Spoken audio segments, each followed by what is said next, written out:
We're live, man. It took. I had to click it like 3 times. I don't know what the problem was there. Well, obviously, we don't have the Metro Atlanta ham. I was just texting him about a half hour ago, and for some reason, He never got back to you. He never got back to you. No, I hope he can tell time. Oh well, what are you up to over there, Chuck? I just got back from a trip up on the Lost Coast, California. There, it's a little north of me. Pretty fun trip. Didn't sleep too good a couple nights. Kept setting my tent up on rocks, which is not a good thing.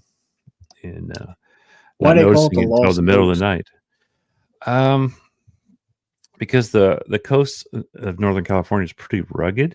Actually, all the coast is, and basically they went inland with to build the road instead of messing with the coast and the cliffs and everything. Well, who's that? Hey, what's up? What's up, fellas? That's K4. How you doing, man? Good to see you guys. I just got out of jiu-jitsu training, but I'm in my mobile shack, and I'm ready to talk ham radio and chew the fat and have some fun. Well, awesome, man. Hope you're doing all right. Can you guys see me very well? Yeah, we can see you. Yeah. Can you hear me? We can hear you. A little tinny, but that's all right. Nah, we're gonna work it out. Let's see what we got going on here. Get this Bluetooth right. Getting the Bluetooth set up. Let's see where we are now. There you go. How you guys hearing me now? Good, good. Good. Greetings, fellas. Greetings, YouTube. How are you guys doing? We're doing good, man. We're doing good. Man, I got a whole bunch of stuff to talk about, man. I've been working on so many things. It's insane. My brain is about to explode. Well, I'm looking forward to hearing about it. Following a lot of the stuff that you do. You post a lot on Twitter. Now I guess it's called X. And you always got something neat cooking in there. So take it away. Start telling us stuff. Well, I made a cardinal sin recently. I can start with that. I sold my 705. Oh no. Well, no. I was going through these I was in a weird place where I started having so much fun doing digital that I was like, man, I never take the 705 out anymore. And I was thinking about selling my 857 because I had in my mind, I thought that there would be a new radio coming out pretty soon. Well, it didn't work out the way I thought it would. So what are you using these days? Well, but here's the cool thing about it. I started getting into this idea of creating a self-contained radio apparatus. And what I mean by that is it started out with the Clockwork Pi. And I'll kind of show you what I'm talking about. Recently, through hacker boards, they built a board that basically it's a chipset inside the Clockwork Pi, which is this handheld Linux cyberdeck. Right now, it's running a CM4 chip, right? But what they did was they integrated a chip that has an SDR, a LoRa radio, a GPS radio, and extended Wi-Fi, right? So the idea that I've been working on with that, a bunch of different Alibaba type computers, my idea was that I want to have a one-stop RF computing space where I could do WinLink, packet. I could do, your typical digital modes, but I also could run a hack RF or an SDR, and I could do LoRa, and I want to do it all in the same place. And so in this case, the Clockwork Pi, it fails because it doesn't have the computing power. And if it does get the computing power, it can't handle the heat. And so it always crashes. So that's what I found with this particular device. I picked one of those up based off of some of the stuff I saw you doing on Twitter. You had a bunch of SDR stuff hooked up to the outside of it. Yeah, well, here's the SDR stuff. Like the thing I love about it is that I started out with SDRs, Windows and Linux, and I started decoding, the NOAA weather satellite, the ATP stuff. I thought that was amazing. I was running GQRX, GPredict, and WX to image, and a coat hanger in my backyard, and I was able to pull down weather data, and I thought that was cool, and I was doing it from the SDR space. So I wanted to continue to have that type of thing. when I saw the Clockwork Pi, I fell in love with it. I think that as far as CyberDeck builds are concerned, there's no better device on the market. But as far as it having the capability to be a workhorse, for me, it's failed dramatically. Besides the fact that you got to wait 6 months to get it, it is a Ferrari. But I will admit from my experience, it is as beautiful as a Ferrari, but it's like those first generation Hondas when they first came to America under the hood. Well, the software-defined radio is pretty demanding from a processor standpoint. That's probably the challenge that you're running into there, I would imagine. Yeah, software-defined radio is demanding, but JSA Call has been demanding for it. WSJTX has been demanding for it. I recently got the BTEC UV Pro, which is another thing that I've gotten passionate about, is like, you know, Bluetooth Kiss TNC. So I was like, maybe I can run Yak or Pinpoint APRS with the U console wirelessly. And now I got an APRX X25 packet station with a handheld transceiver and just this bad boy in my hand. Well, unless my batteries are like at 1000%, it won't even turn on. So I just got to take it and kind of throw it. It just is what it is. What is all those antennas on that thing? Huh? What are all those antennas on that thing? All right, so the first antenna is just your regular old SDR antenna. It's a telescopic whip. The second antenna is for LoRa of Meshtastic. The third antenna is for GPS. And the last antenna right here is for Wi-Fi. I think 2.4 and 5 gigahertz. And you said you put a new board in that thing? Yeah, so these guys at Hacker Gadgets, they built a chip in that expansion antenna board. And on the chip, the chip has an onboard. I won't say it has an ESP32, but I do know that it has Wi-Fi, Bluetooth. It has It has Wi-Fi. It has LoRa. It has an SDR, and it has Meshtastic. So that was like an awesome add-on to the Clockwork Pi.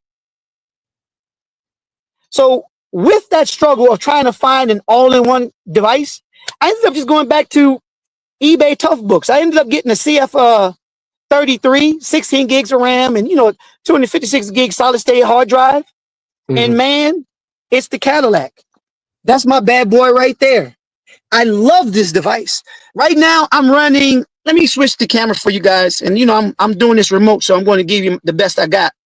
But right now, on that CF33, I'm running one of these devices. Have you guys seen any of the videos I've done about Hacker Gadgets? I'm sorry, about Keywix and Prepper Disk. Have you guys seen any of those videos?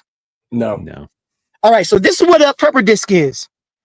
It's about 512 gigs of Wikipedia, the Canadian Prepper, any ham radio document, anything, military documents, the Constitution, the Bible, the Quran, the Torah, Greek books, anything you want is on a 512 gigabit hard drive or gigabit image. And this device acts like a wireless hotspot, and it can feed up to 20 devices. Oh, wow. So Prepper Disk kind of advertises it as like a grid down information station / server that's low power consumptive, and it has redundancy because if you got 5 images and 3 Raspberry Pis, it can last you for a lifetime. Nice. The cool thing about it is you can also add, like on this one, I have 512 gigs on the image information, but I also add like a 256 gig USB interface. So now this will basically create a Wi-Fi hotspot. If I give it power, you can get into it and you can read every book, 60,000 books. I think it has the Guggenheim project on here also. And Prepper Disk is one entity that does it, and Keywix is another that does it. And basically, it's like internet in a box. The original design was for, let's say you working for an NGO and you're in a space where the people have cell phones and some way to charge.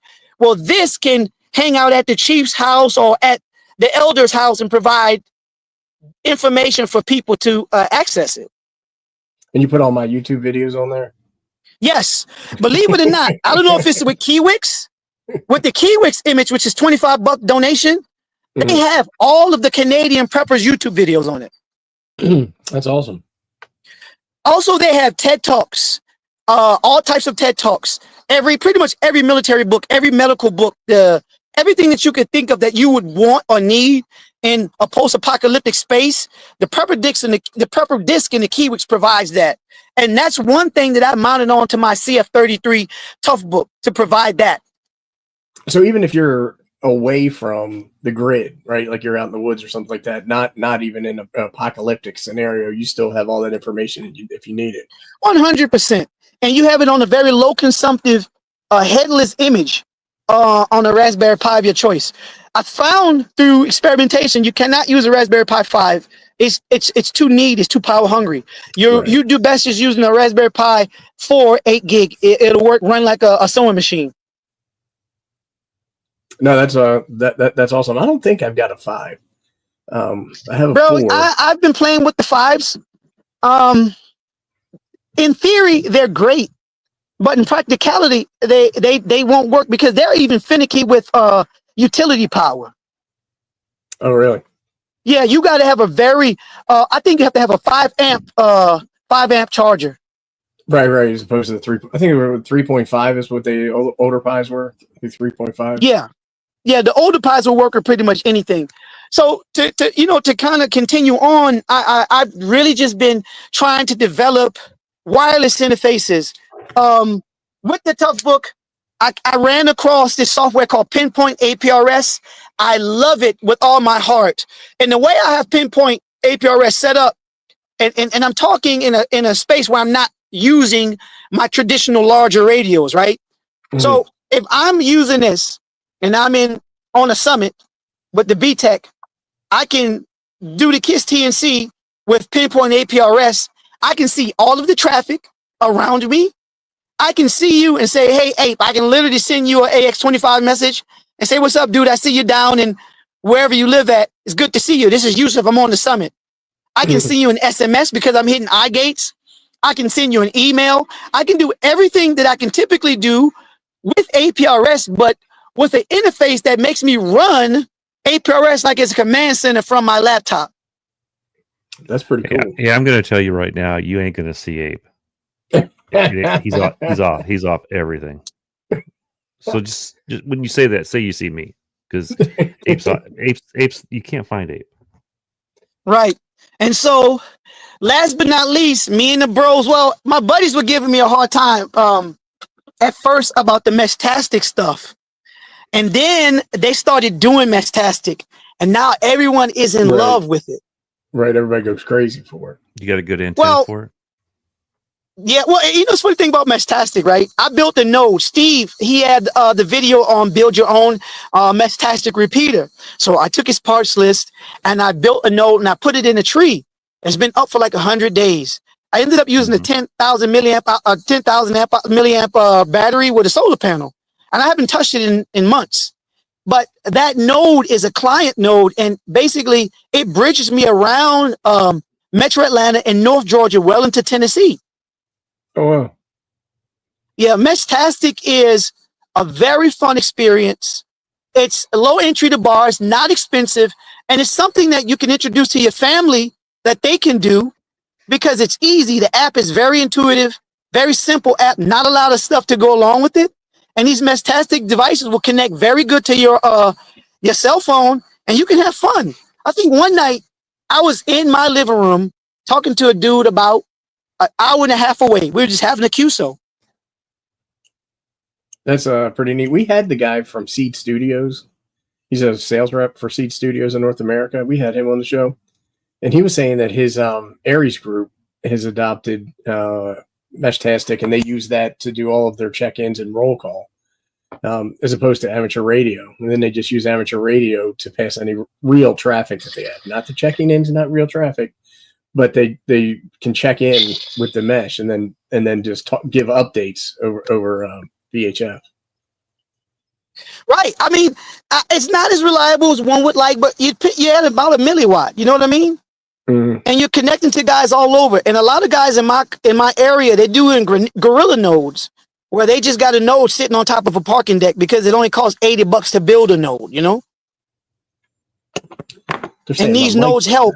And I think a lot of the national forests right now, they're setting nodes out for hikers and campers as a backup, as part of a pace plan, Yeah, no, it's definitely cool. It's something that is worth looking into. I haven't gotten into Meshtastic at all because I don't want another device binging and bonging at me all the time and sending me messages because I get too many as it is. But it's definitely pretty cool technology. Chuck's pretty much into it, aren't you, Chuck? I got that Mesh Pocket. That thing has been unhooked. Has a 10,000 milliamp hour battery. It's been unhooked since Father's Day, the Friday before Father's Day, with no charge, and it's still got almost 70% left. Yeah. What's really weird is when it got down to finally like 80 or percent, it started showing percent. Before that, it showed that it was powered, which it never was. It just said powered, and now it says like 68% or something. Chuck, why didn't you tell me my mic was off? What? Why didn't you tell me my microphone was off? I was using my webcam mic. I just fixed it. Oh, I didn't even notice it. Sound about the same. It sounds like Ham Till It Hurts had to let me in on the secret. Did he? Jim's working tonight, and when I say working, he's actually at the office, not the truck stop. He had to he had to go in for some IT change activity. So look at this, Metro. Check that bad boy out right there. That's a Is that your Meshtastic antenna? Yeah, it isn't built, but it has 1, 2, 3, 4, 5, 6 elements. I hit a guy one hop about 90 miles away. Wow. Yeah. And he's like, "Where are you?" He goes, "Are you in Sacramento?" I go, "No, I'm by my house." He goes, "What are you using?" Tell me what you're using for an antenna. So Chuck, you're gonna start making those. I redid it. It barely will print on a 256 by 256. That's 2 parts, right? Yeah. Well, hey, you send me the link. Send me the link. I'm swiping my card. Hey, you know what's funny, Abe? I have a lot of stuff. So what I ended up doing was, since I'm doing FPV now, I am doing the RF computing thing now. I am still walking around with a X6100 in my box. I have a rigid box that I just carry that stuff with me every day, everywhere I go. Yeah, you said you're using the DeWalt battery you're using tool battery for that, or for which one? For the Meshtastic? Yeah, what battery are you using for that? Bro, I just ended up finding one of those flat LiPo batteries. And bro, this is one of the batteries that could be inside the X6100. I just slapped it in the case. Steve recommended in his parts list 1,000 milliamp battery. I just got the 10,000 because I was just over engineering, going overkill. Right? Why not? Two right? of those. What's the 2 batteries we use in the Expedix? I got 2 of those in mine, and it's been up for those are 18650s we use in the Expedix. And it's not even pointed towards the sun half the time. It just he's talking about these. Yeah. These are about 3,500 milliamps. Yeah. You can use whatever with the Meshtastic stuff, bro. Another thing too, it's like I just been like having tons of fun with that stuff. And it's like you reluctantly start doing the Meshtastic. I hear people pinging me right now. I'm like literally in my car. Because what happens with Meshtastic, you end up with a car node, you end up with a backpack node, and you end up with a home node. Bro, before you know it, you be swiped up Amazon, and in a blink of an eye, you got 4 nodes.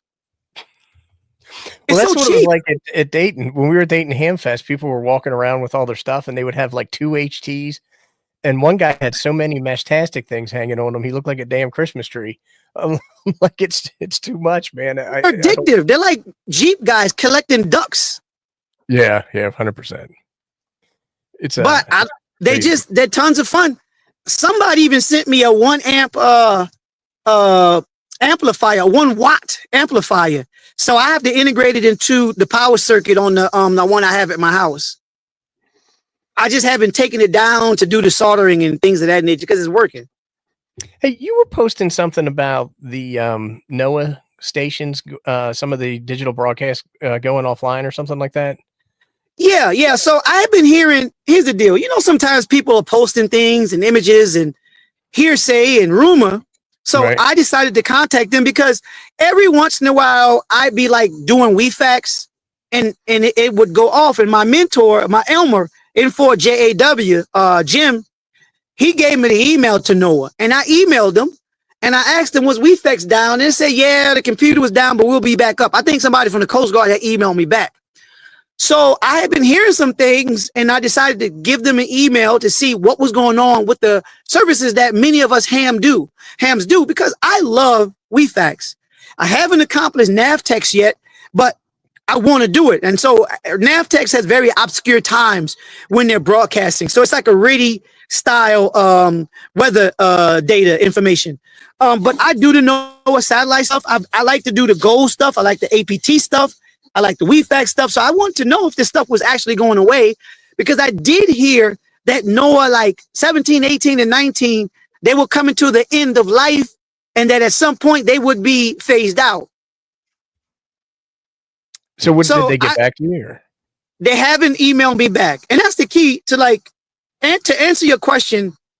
I don't want us to be people who are operating out of misinformation and lack of information. I'll follow up with you guys when they do email me back, because they typically do. It'd be interesting to hear. I wouldn't be surprised if from like a budget standpoint, they decide to retire some of that.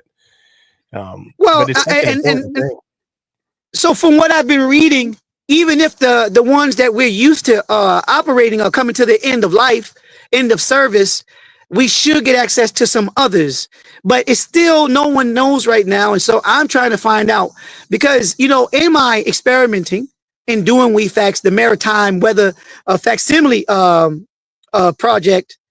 I started noticing that the weather reports that I was getting, the images that I was getting, were the same as the stuff that I was getting on the news. I would do a compare and contrast to some news reports at 7 p.m. And I would look at some of the stuff, the satellite images, the weather images that I was getting, and they were similar. They were the same thing, basically. Huh. Well, what kind of stuff can you get doing that? Like, I mean, are you getting? It's more than black and white images, right? Like, I think some of them are like that, but you can get like the full color. So I'll start with the different categories. Now, everyone's done the SDR 137 megahertz FM APT satellites. Everyone's done that.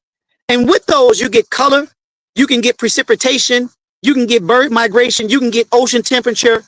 There's a lot of different filters with WX to image that you can get with that setup, okay? But you have to track that. And when it comes, you have to be outside or whatever. Your Raspberry Pi has to be set up on auto. With WEFAX, which is a little bit easier, it's like slow scan TV. It's a lot of maritime data for people who are sailors. So it's set up that you don't even need to have ham radio to do it.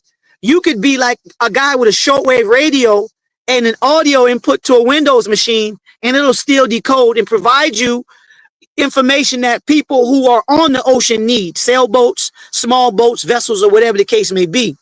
But at different times in the day, the WEFAX may go from maritime data to ocean charts to satellite images. Sometimes they'll give you the NOAA satellite images.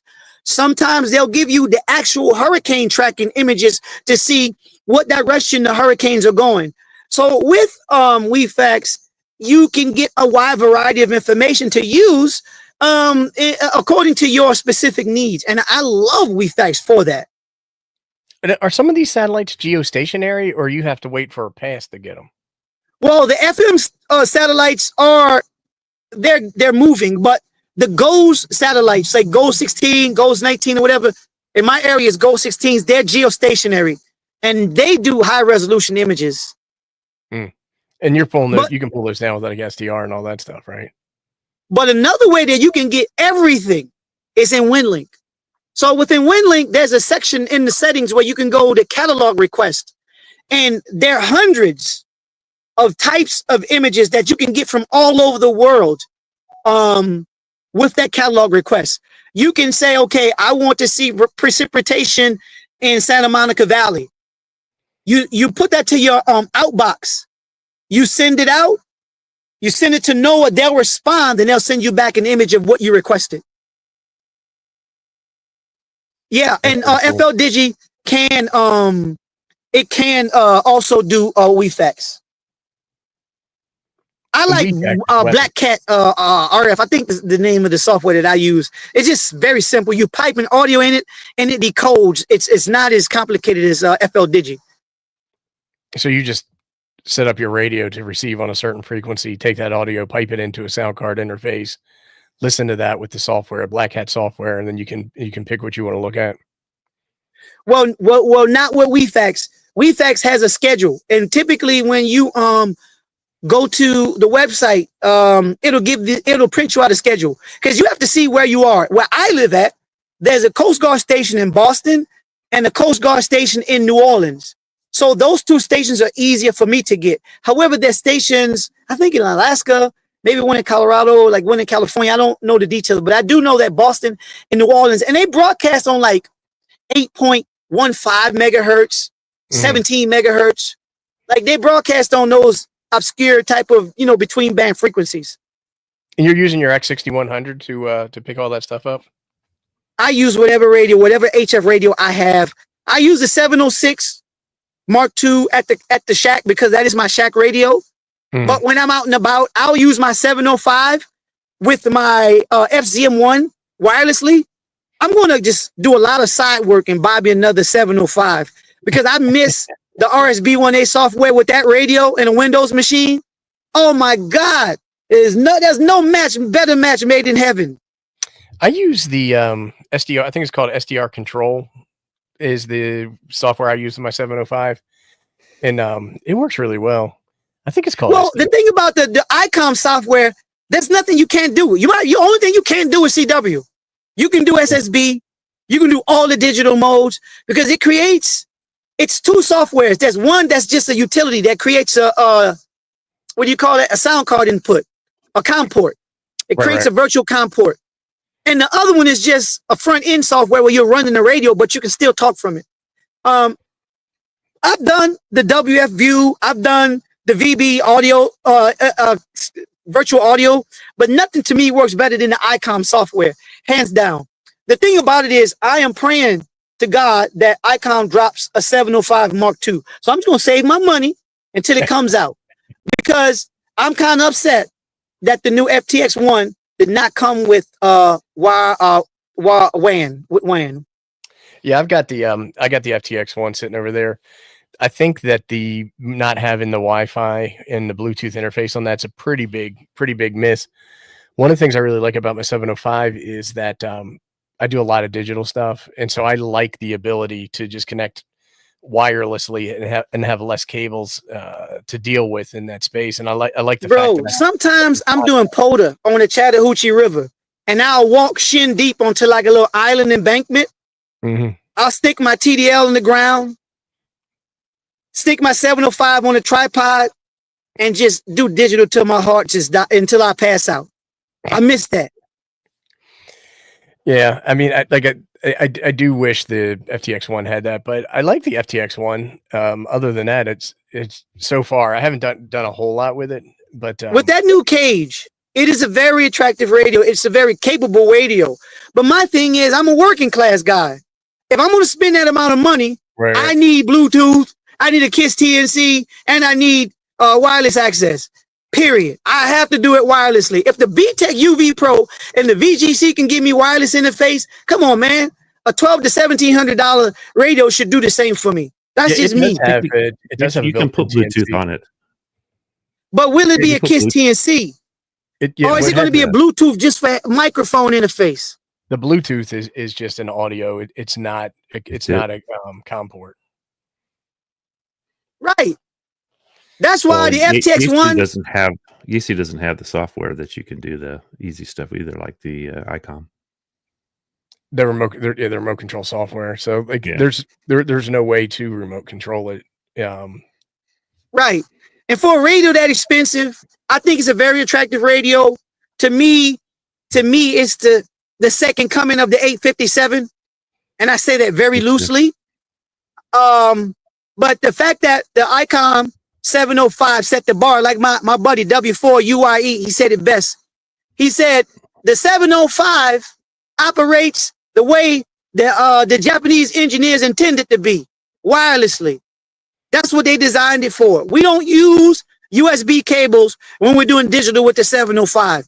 That's how I feel about it. And if no radio is going to step up to that bar, I mean, the 6100 does it, but you need a small associate's degree from your local community college to do that. Right. They're betting on when you're going to get your IC 705. Well, here's the deal. I can go back and buy another one, but I just don't want to buy $1,300 for a 4-year-old radio. I am praying and hoping that we get a Mark II with 20 watts and waterproof. Well, I bet you that's a lot of wishing. Yeah, it'll be another 6 years, I think, before they even think about doing that. Because if you think about the 7300, that's been around for 10 years, right? There's no upgrade on. Maybe there is. I was gonna say there's no upgrade on the horizon for that. But that's from what I understand, the 7300 is the number one selling HF radio of all time. Because that's the one we tell all hams to get. Yeah. And I ended up getting the S-Bit X because I sold my 705 for a good bit of cash, and the X-Bit X because I was excited about the X-Bit X. I thought it was going to be a great idea. And I found with that radio is a smooth integration to that Linux computer. Yep. I like the web browser interface. And it does 20 plus watts. It's not that attractive. I've got one and I don't necessarily know if I like it.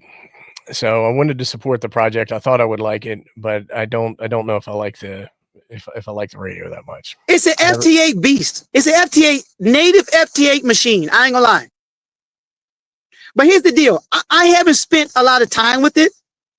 But I like the idea. I'm glad that it's in my shack. And when I dedicate a month to it, I'll let you know what I think. But if anybody got any solutions for me, should I buy again or should I wait? I mean, I even considered the TX500 MP, but when I saw that stupid VFO interface, I got just upset. I have the TX500, but the MP looks cool, but I wasn't like you. I wasn't going to do it, and I'm not. It's pretty expensive, right? I don't recall what it was, but I remember kind of being a little surprised by it. Well, you know, the most exciting radio. Well, I like the TX500. I'm kind of sad I sold mine because I was tactical when I had it. But I bought it. I sold it to buy a drone, and I'm glad because I've been learning FPV, and that's a very good experience. I've been kind of falling in love with the VGC radios. I ain't gonna lie. I run them in my cars. VGC. What is that? The Vero. What's that called? That the VRN 7500. Yeah. The UHF VHF the Bluetooth radio. Android. Listen, Android. I buy that radio before any FTM radio. Hands down. Oh boy. Because that thing is an APRS machine. Well, you do it all over Android, right? Yeah. And iOS is good now. Oh, it is. But that radio is headless. I run a 10-inch screen and a chest pack. And I can see my friends on the summit if I'm like late. Because we're just sending APRS back and forth to each other. I can see the map populating. I can send messages. Like, I really like what those guys are doing with the Bluetooth and the application interface. Oh, Chuck, you couldn't give me a Yaesu FTM radio in comparison to that radio because of what it does.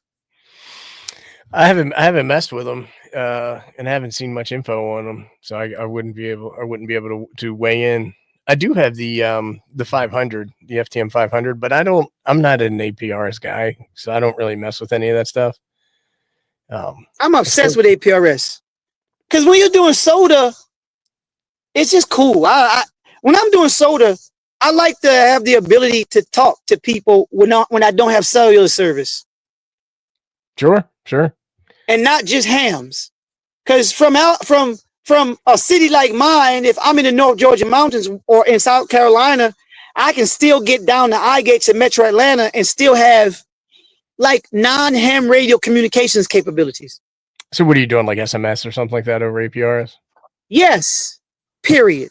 SMS straight to my phone or my tablet or email through APRS. And I like having those features. WX bot, I can get a message. I can get weather reports from APRS, and that's with a handheld transceiver and a phone or a tablet. Yeah, that is pretty handy. What software are you using on the tablet? Well, the VGC, radios, you have the HT app. And the thing I like about the HT app is that, man, you can just program the radio like you're just text messaging your best buddy. It's right there in your face. All of the settings are inside the application. So I used to use APRS Droid a long time ago. But this is an APRS Droid. This is the HT app. The app is native to the radio itself, and it works. They work very good. Can you use it with other radios, or does it have to be a Vero? We probably use it with the BTEC, right? Yeah, for the HT app, you have to use that, and anything else, you got to just find a way to trigger PTT and send the packets out. Now, Pinpoint APRS, like I said, has been my new favorite. Yeah, I don't know it. I'm way out of the late to the party to this APRS stuff. I mean, well, let's look at it like this. Say you have a 2-meter radio at your house doing about 30, 40 watts, right? Mm-hmm. You got a good antenna. If you set up Pinpoint APRS, now that radio in your computer, it can do AX25 messaging. You can, from a right click, send an SMS. From a right click, hit the WX box. Right click, you can do email. From that simple software connected to a 2-meter radio. It's awesome. Yeah, that is pretty cool. Doc Brad, thank you very much. He just got his 7600 today. And he says N76 with 50 watts and noise. That's the new one that just came out. And you know what? The thing I like about it, I like the wireless hand mics. So when I'm in my Bronco, I'm just, I'm wireless. And my tablet is, on the dash being tactical. And the radio is under the seat somewhere. Done. Wireless mic, wireless GUI, baby. And the first radio was only $189. Yeah, that sounds like it's priced right. I must be doing it wrong. I have to check this. That's why out. I said for a 2-meter, 50 watt, I think it's 50, 25, 8 or something. For a 2-meter radio that does all of that. At the time it was $189. It's a no-brainer for me. I mean, come on, it's just 2-meter. Yeah, I used to do a lot of UHF and VHF stuff. My main radio I had for that was the Yaesu 2900. It's a 75 watt 2-meter radio. When I first got licensed, and this is a while back, I mean, I used to sit here and talk. I would check into every single net that I could, just because I wanted to use my radio. I would have a giant chart, on Wednesday night at this time and this time and this time. I had to switch to the different repeaters to check in. Tuesday night was these, and it was definitely a lot of fun. That's when I started messing around with APRS. I must have bored him. He left. He got up and left, just like you did. Yeah, I was still here though. The 2900 is a chunk. It is a big old massive. Big old radio. The 2980 came out to replace it. That's when you got one. Man, those VGC radios, or the N75 and N7600, they're like half of a VHS tape. You don't want to miss the Flat Earthers net. That was always Sunday morning. I would get up for that one. Mm-hmm. So how many radios you have in the truck there?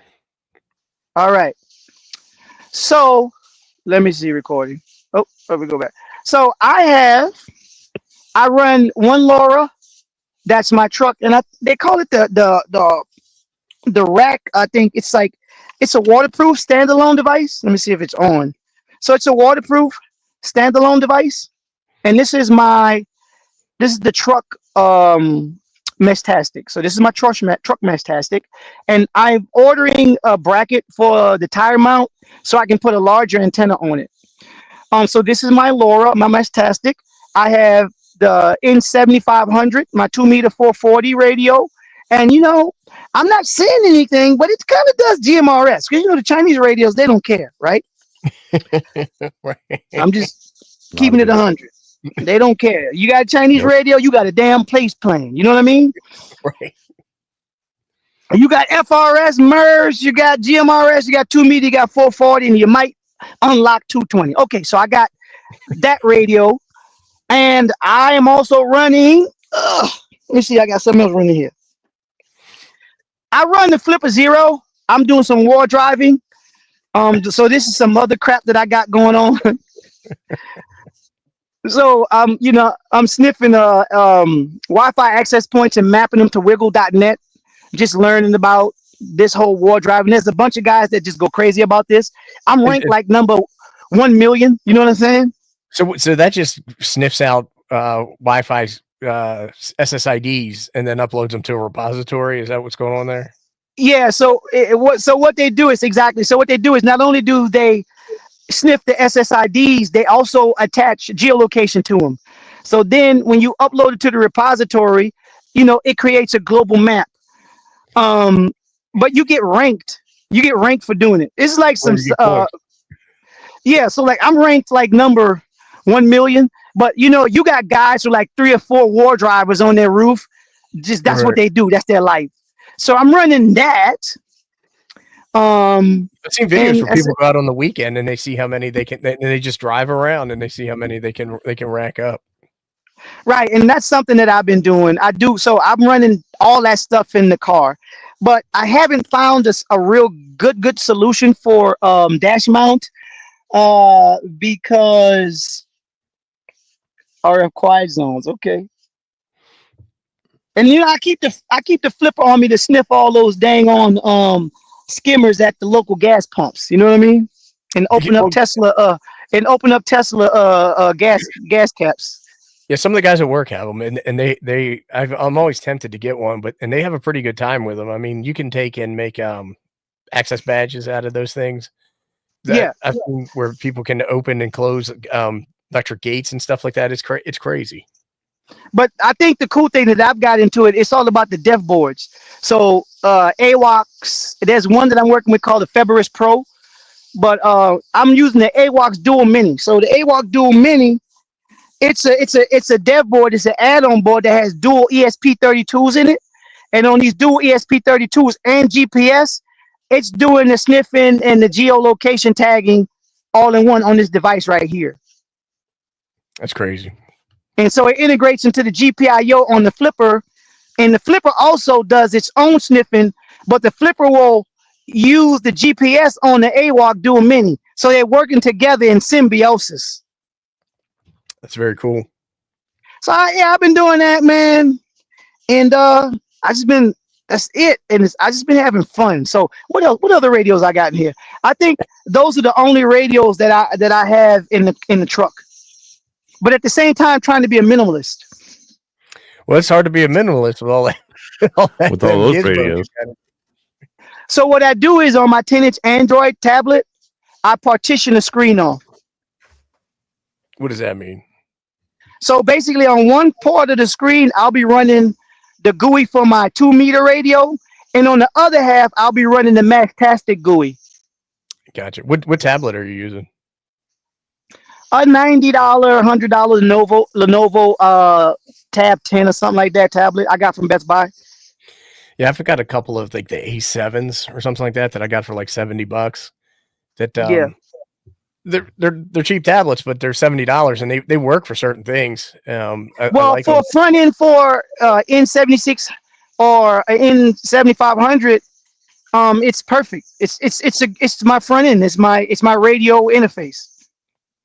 Nice. And then I have I have a Galaxy S7. I probably got that thing like 4 or 5 years ago. It's probably getting pretty old now, but you can war drive with that bad boy. I don't even know what that means. But war driving is the whole SSID sniffing geolocation tagging thing I was telling you about. Yeah, I should. It's but the tablet works good for me. Like I check my email on it and watch a little bit of YouTube and stuff like that, and it seems to work fine. Word.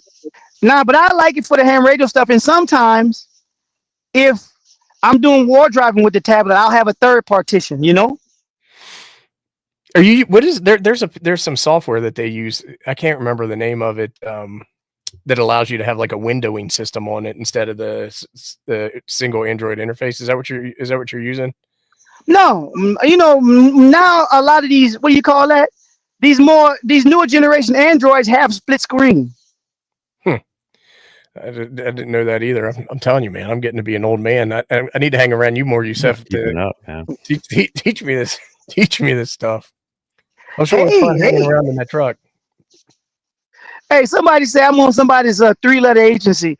Nah, man, I do whatever we can, that's legal. I'm a law-abiding citizen. So, check it out, guys. See, the thing is, like, as far as the minimalist, I don't like anything in my front seat, right? So the tablet is in like the right corner of my front seat area of my Bronco, and that's it. That's all I got. And so that user interface and my hand mic is like very clean and sleek, Yeah. No, that's how I have it in my Jeep. I just have my dual bander radio like right above where my stereo is, and then I have a RAM mount dock set up for my tablet that I can have in there. But it's pretty minimalist. I don't have a whole bunch of stuff in there. Like I get in some people's cars or see some people's cars and they've got all kinds of shit in there, and I'm just like, how do you? It drives me crazy.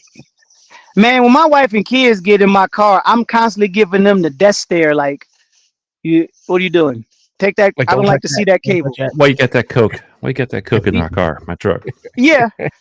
Everything and I'm like, listen, everything in my car is charged, so I don't even need to charge anything. So I'm like that. So I am like that with my radios and the N7600. It just allows me to do that, and so that's why I love that. You'll never see a springy hand mic in the front of my vehicle. Awesome, you see a coffee cup. That's about it. So yeah, man, comes up. So lately, and the last thing that I've been doing, it's been trying to build the back of my rig out so that I can sit down and sleep and sit up to like a ham radio setup. Yeah. Because I just want to overland on top of a summit doing digital with the top down until I can't do it no more. That's all I want to do in life. Do you get tired?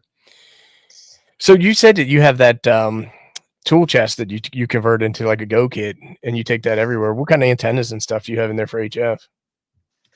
I carry the spark plug.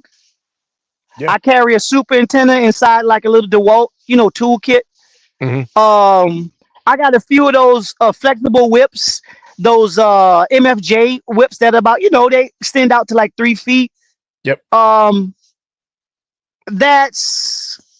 That's what I kind of keep inside that kit. No, that's awesome. I like I keep it vertical in the back of my Jeep. It's always there, and I actually have a 33-foot mast in the back of the Jeep too. But I don't keep an HF radio in there.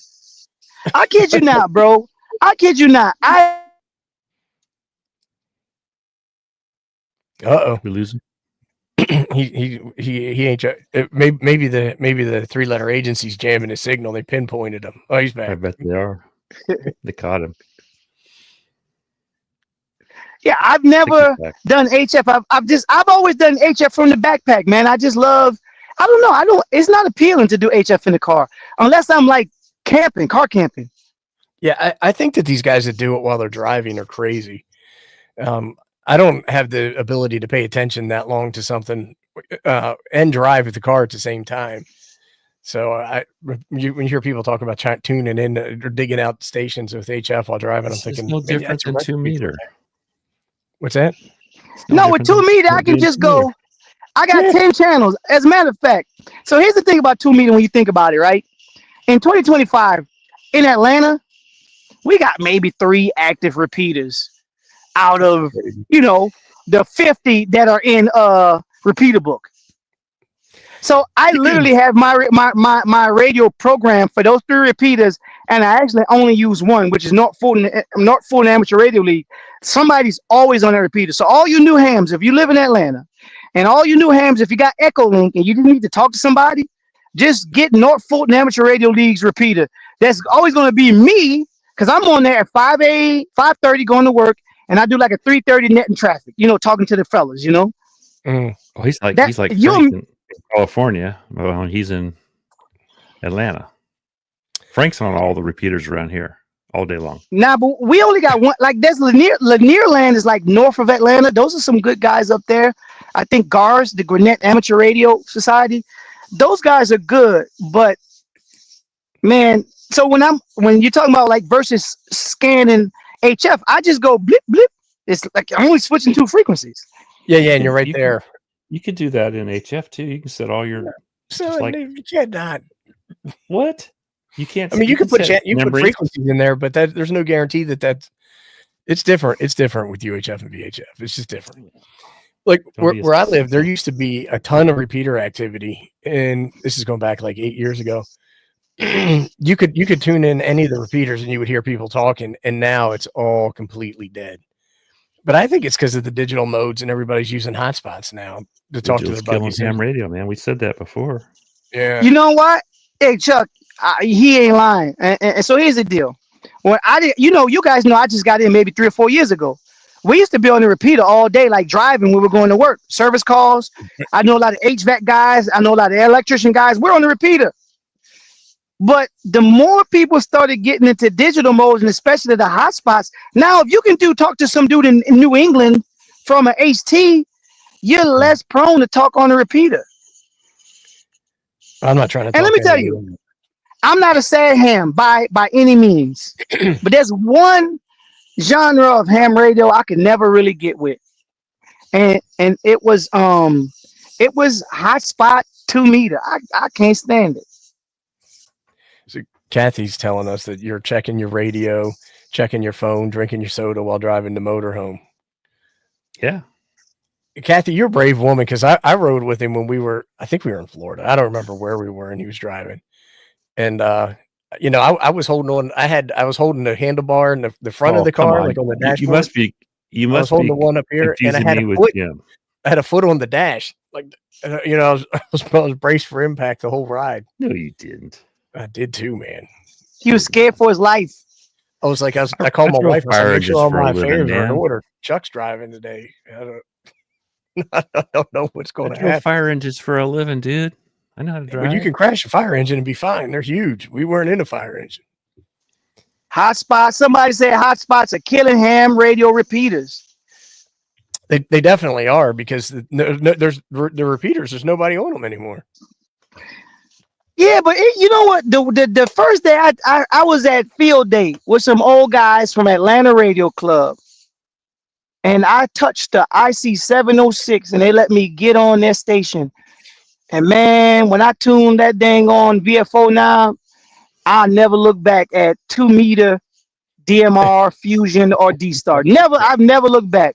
And for the record, I listen, this isn't anything against the beautiful people at Bridgecom. Nothing against them. But I hate anytone radios, and I hate DMR. It's a strong word. But I just don't like DMR, because I needed a PhD just to program the cold plugs. Man, I hated that. Right. Then I bought an FT3D, and I put my call sign in it, and I was hitting Fusion repeaters. That really made me upset. Yeah. How easy it is on the Yaesus to get to the Fusion repeaters, right? Yeah, man.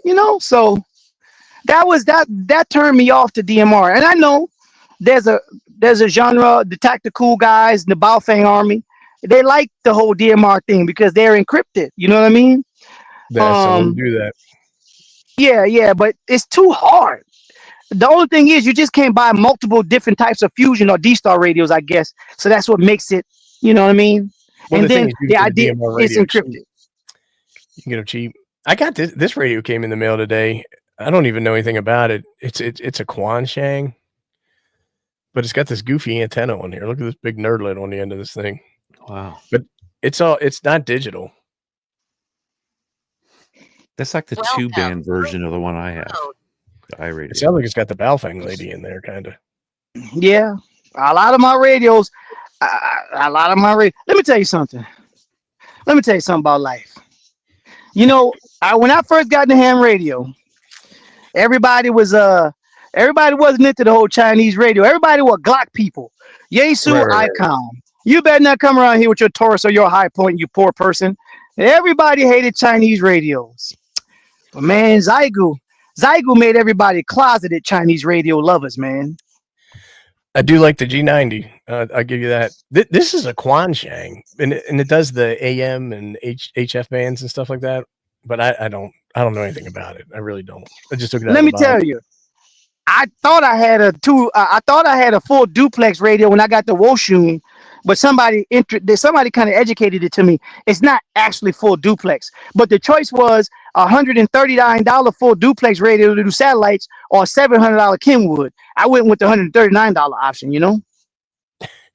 Yeah, I hear you. The QRP Life says he built an Elecraft K2 faster than he programmed an Anytone 878.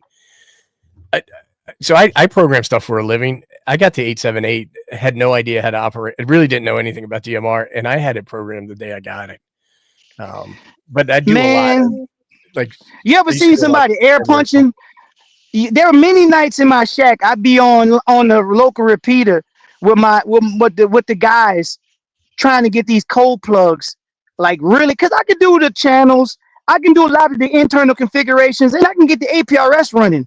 But it was like the DMR repeaters in the channels and all the color codes and stuff.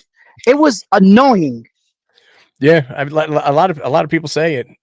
To me, the D Star is equally as complex. It may be even a little bit more so. Like I've never even fooled with it. I got on System Fusion by accident. I was playing around with my FT70 when I got it, and the next thing I know, I was talking on American Link. Because we had Fusion was very easy.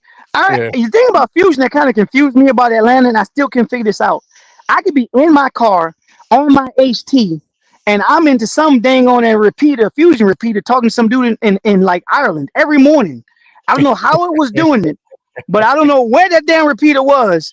But it was a Snellville repeater, but I would be nowhere near Snellville, but I still would be able to make those QSOs. So I was at in New Jersey, and I was talking on a local repeater. This is when I first became a ham, and I was talking to this guy, and he was all the way like in some Midwest state somewhere, and I'm like, how in the world is that happening? But they were IRLP, the Internet Relay Protocol, joined repeaters, and I had no idea there was even such a thing. I was like, man, he's hitting a repeater from that far away. It's because I'm stupid. California has the whole state on repeaters, all joined together. You can do that in California, the whole state, which is like it'd be like 3 states everybody else, you know. Yeah, Florida has that for length. Somebody said I'd rather try to whistle an FTA contact before I figure out programming DMR. What's up? Oh my God. And you know the worst part about it? Here's another thing about like my experience with DMR. My first big radio purchase, I went to the ham radio outlet here in Atlanta. I think it was Dave. He sold me my first 2 radios were an 878 and a 578 for my car. I like Anytone radios, and I like DMR. So but I understand it because I've talked to enough people who don't. So I definitely get. I like the analog side of Anytone radios. I like the big battery on Anytone radios. I like the APRS on Anytone radios. Everything else is uncivilized. You don't have time for it. Yeah. So I sold the 578 to get the VGC or the N7500. So that was a good workout. Should have just put out the new one, right? You see the new one? The N76. I heard it got noise reduction and everything. Yeah. Yeah, Don, who was posting in here, Cranky Don, he just got one. I think it was Cranky Don. You got one of those? I remember one time, me and my buddies, we were like on one of those WG4 like soda get-togethers for like my area, and he was so drunk. I said, "Dude, you sound like undecrypted DMR." We all died laughing at the fire. He was like, I was like, "Dude, you sound like..." It was funny, but nah, man. So now I guess I'm going to try to start doing the overland and stuff like this. One guy I follow on Instagram and Twitter, his name is Off Grid Pete, and he has the dopest Wrangler doing SATCOM.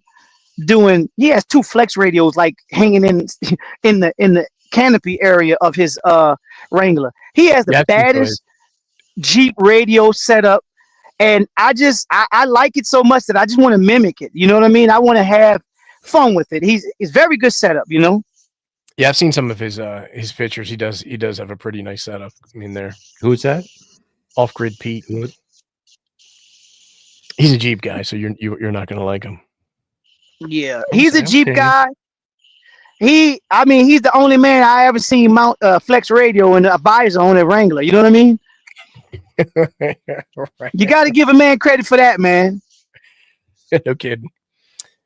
Well, hey, we just hit our hour mark, so hang tight while I end the stream. Did anybody have anything they wanted to say in closing, Chuck? Yusuf, did you have anything you wanted to say? Well, I just want to say thank you for having me. Thank you for all the guys that watched the stream. It's been great watching you guys in the chat, and I really enjoyed myself. It took me a minute to get warmed up, but I'm happy you guys had me, and I really appreciate it. No, we definitely appreciate you being here. Thanks to everybody in the chat. We appreciate all the comments and the participation. And I'm going to hit the button. And peace.